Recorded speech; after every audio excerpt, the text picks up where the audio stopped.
وعلیکم السلام ورحمت الله وبرکاته.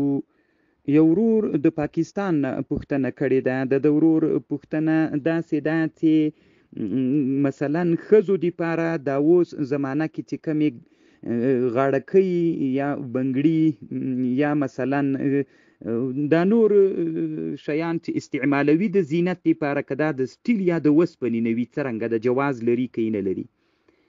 نو محترم وروره، په امام نسائی رحمه الله حدیث روایت کړی ده. ابو هریره رضی الله عنه وایي و یو سړی راغی نبی صلی الله علیه وسلم ته د وسپنې ګوته په ګوته کړې وه. نو نبی صلی الله علیه وسلم ورته ویلي ما لی ارا علیک حلیة اهل النار، څه دي ما لره چې زه وینم په تا باندې حلیه د اور د خلکو. نو اوس دلته مسئله داسې ده چې د مونږ د احنافو مذهب دا ده چې د وسپنې ګوته خو استعمالول ناروا ده.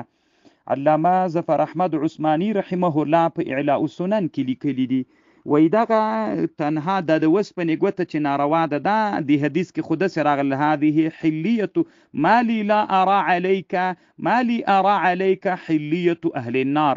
نو اوس تنا ګوته د وسپنې ناروا ده که دا نورې ګاڼې ناروا دي. نو دی وایي والبحث الثاني ان النهي عن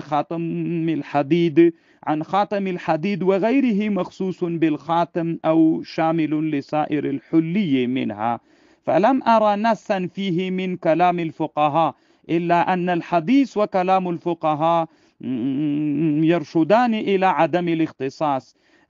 ځکه دا حکم د نبی علیہ السلام چې مالی ارا علیک حلیة اهل النار، له دغه جنه معلومیږي چې دا تنا تر ګوتې پورې خاص نه ده.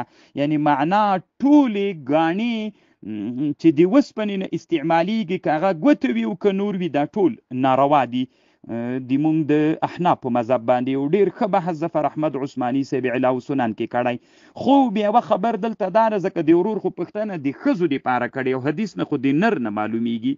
اعلاء السنن دغه مسئله باندې لوی بحث کړی، او دا رښتیا هم چې سړی حنفي کتابونه ګوري نو هلته ښځو سړي دواړو دپاره دا ناروا ده. وفي الجوهره والتختم بالحديد والصفر والنحاس والرصاص مکروه للرجال والنساء، نو دواړو دپاره ناروا ده. نو محترم وروره، علی قاری رحمه الله په خپل کتاب جمع الوسائل علی الشمائل الترمذی کې په دې باندې بحث کړی ده.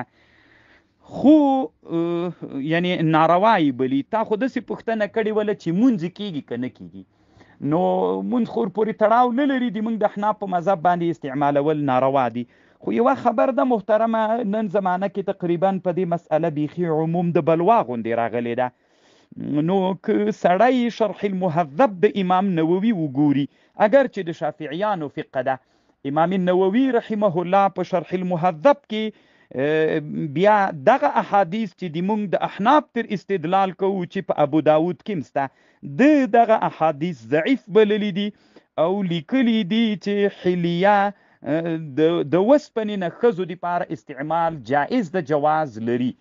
نو محترم وروره، د ما خپله رایه دغه ده چې که دغه مسئله کې اوس زمانه کې تشدد ونسي، ځکه د احنافو مذهب سخته په دې مسئله کې او بیخي ډېر مسلمانان پې اخته دي. نو چې مسلمانان په ګناه کې راولو، ښه دا ده د حدیثو کې هم څه خبر سته چې د شوافیعو رحمهم الله د هغوی په مذهب باندې فتوا وسي. نو زه خپله په دې مسئله کې سختي نه کوم محترمه، الدین یسر.